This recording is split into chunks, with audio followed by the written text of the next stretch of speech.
सामने इस वक्त बहुत सारी चुनौतियां हैं और जग हंसाई हो रही है कांग्रेस की हर जगह। तस्वीरें हम आपको दिखा रहे हैं, ये सीधी तस्वीरें आप देख रहे हैं, सीधी तस्वीरें आप देख रहे हैं, हम तस्वीरें आपको दिखा रहे हैं। ये देखिए, हर राजनीतिक दल के इतिहास में इस तरह की चुनौतियां आती हैं। मेरी आवाज़ आ रही है? पंजाब जी जी बोलिए, आपको सुन पा रहे हैं हम। हाँ जी जी। हमारा ये मानना है कि ये चुनौती का वक्त ज़रूर है, हम विपक्ष में हैं और ऐसे वक्त में हम सबको एकजुट होना चाहिए।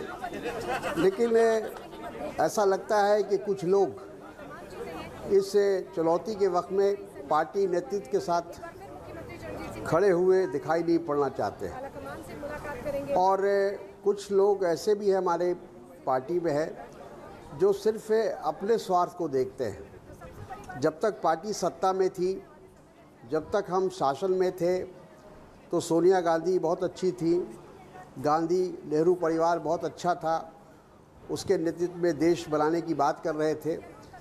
लेकिन आज जब हम विपक्ष में हैं और हमारे सामने बहुत सारी चुनौतियां हैं, तो आज हम उसी नेतृत्व से जिसका कल तक सुबह की जय तेरे शाम की जय कर रहे थे, जी हुजूरी में लगे थे, आज एकाएक आप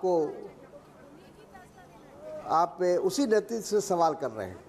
ठीक है तो तारिक जी, आपने ये ट्वीट भी किया है, लेकिन जो कपिल सिब्बल ने सवाल उठाया है, जो मनीष तिवारी सवाल उठा रहे हैं, ये तो वाजिब सवाल है ना सर कि पार्टी में कोई फुल टाइम अध्यक्ष है ही नहीं, अध्यक्ष नहीं है, तो ऐसे में ये जिम्मेदारी कौन संभाल रहा है, फैसले कौन ले रहा है? कौन कह रहा है कि अध्यक्ष नहीं? कौन कहता है कि अध्यक्ष नहीं है? कौन कहता है कि अध्यक्ष नहीं है?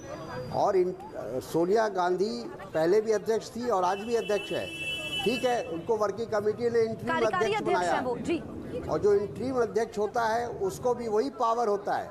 हमारा जो कांग्रेस का संविधान है ये बताता है कि जो इंटरिम अध्यक्ष होता है वो उसको पूर्ण अधिकार होता है कि वो पार्टी के संबंध से जो भी फैसला होता है उस फैसले को लेने के लिए उसको पूरा अधिकार होता है। इसलिए जो लोग ये कह रहे हैं कि पार्टी का अध्यक्ष नहीं है, लेकिन तारिक जी देखिए, जो पंजाब की सियासत में जो तूफान आया हुआ है उसकी असर तो दिल्ली तक होगी, क्योंकि राहुल गांधी ने ही यहाँ पर मंत्रिमंडल में नामों का चयन किया था और अगर सिद्धू अध्यक्ष बने थे तो उसमें प्रियंका गांधी का बड़ा हाथ था, तो सवाल तो उठेंगे हाईकमान पर जब ऐसी स्थिति होगी। देखिए, ऐसा नहीं है, ये समझना चाहिए कि हाईकमान ने जो भी फैसला लिया था पंजाब की स्थिति को ध्यान में रख कर लिया था और उस वक्त पंजाब में उसकी आवश्यकता थी। पंजाब के अंदर जो कैप्टन साहब थे वो बहुत अलोकप्रिय हो गए थे। अभी भारतीय जनता पार्टी ने अपना 5-6 मुख्यमंत्री को बदला है। क्यों बदल दिया रातों रात?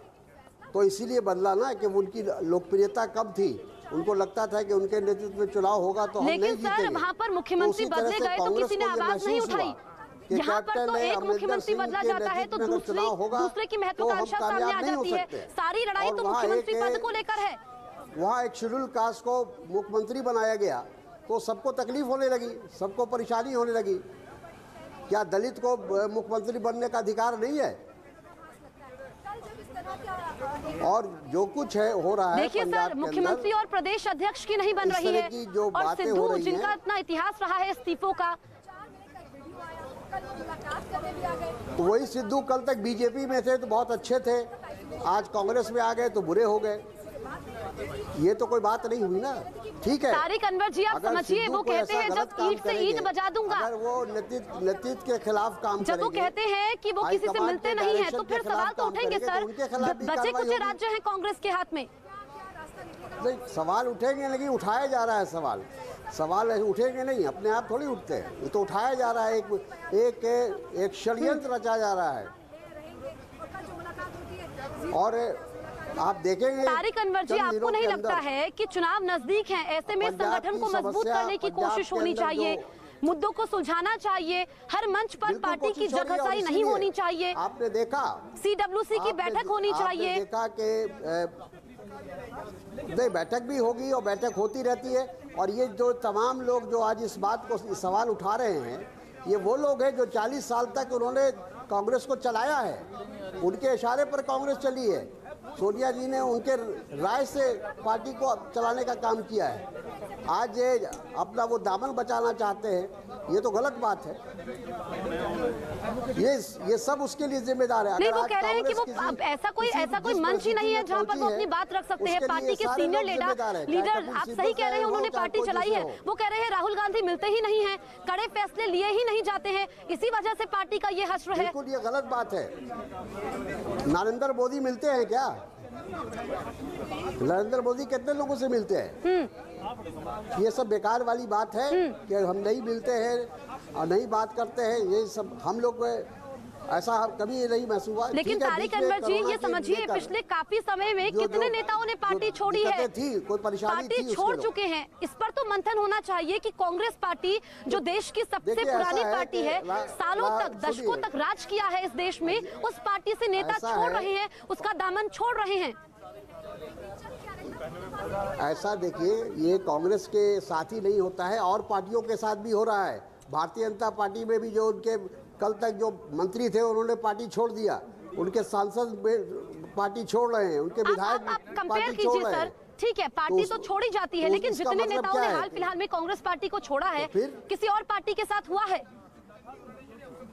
देखिए, ऐसा है कि अगर संघर्ष के लिए कोई तैयार नहीं हो, सब लोग जानते हैं कि हम विपक्ष में आज हैं, हमारे सामने भारतीय जनता पार्टी की चुनौती है, नरेंद्र मोदी की चुनौती है, और उस चुनौती के समय में इस तरह के प्रश्न उठाना, सवाल उठाना, नेतृत्व से सवाल करना, ये कहाँ तक मुनासिब है? आप इस बात का इंतज़ार करते हैं वर्किंग कमेटी बुलाने के लिए। गुलाम नबी आज़ाद साहब ने पत्र लिखा है, तो जो कांग्रेस नेतृत्व है वो सोच रहा है, विचार करेगा, और जब वर्किंग कमेटी बुलाई जाएगी तो उसमें बातचीत होगी, उसमें किसी को बातचीत करने से रोका तो नहीं जाएगा। लेकिन आप अखबारों में बयान देंगे, लेकिन तारिक अनवर जी, ये भी तो समझना होगा कि ऐसी स्थिति क्यों खड़ी हुई है? सार्वजनिक मंचों से नेताओं को, पार्टी के सीनियर नेताओं को अपनी बात क्यों रखनी पड़ रही है?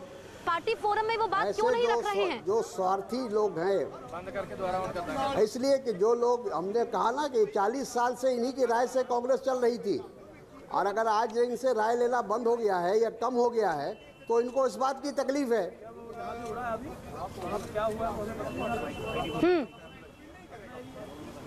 नहीं तो आपको क्या लगता है कि अब आगे कांग्रेस का भविष्य क्या है?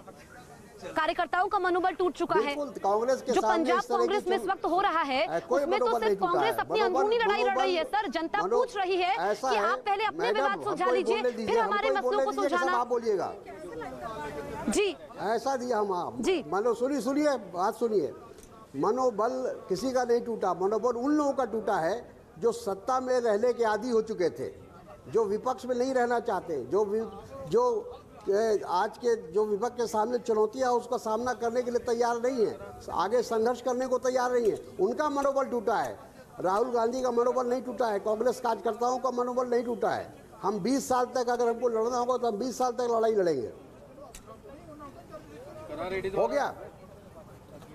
चलिए ठीक है। तारिक अनवर जी, आपका न्यूज़ 18 इंडिया से बातचीत करने के लिए बहुत बहुत शुक्रिया। तो कांग्रेस नेता तारिक अनवर को आप सुन रहे थे, उन्होंने कहा कि जब पार्टी सत्ता में थी, ये वही लोग हैं जो G23 गुट के लोग हैं, इन्होंने पार्टी को सालों तक चलाया है, दशकों तक चलाया है, और जब पार्टी आज हाशिए पर है, मजबूत नहीं है, तो निशाना साध रहे हैं। और देखिए, इस बड़ी खबर पर लगातार हमारी नजर बनी हुई है, और ये हम यहाँ पर तस्वीरें एक बार चमन जल्दी से दिखा दीजिए, फिर हम ब्रेक के लिए रुकेंगे। देखिए, ये वहाँ पर चौपर खड़ा है मुख्यमंत्री चन्नी का। अब से कुछ देर बाद वो दिल्ली के लिए उड़ान भरने वाले हैं, और यहीं से उनका काफिला गुजरेगा। जब उनका काफिला गुजरेगा वो भी हम आपको दिखाएंगे। हर बड़ी खबर पर अपडेट हम आप तक पहुंचाते रहेंगे। आप बने रहिए न्यूज़ 18 इंडिया के साथ।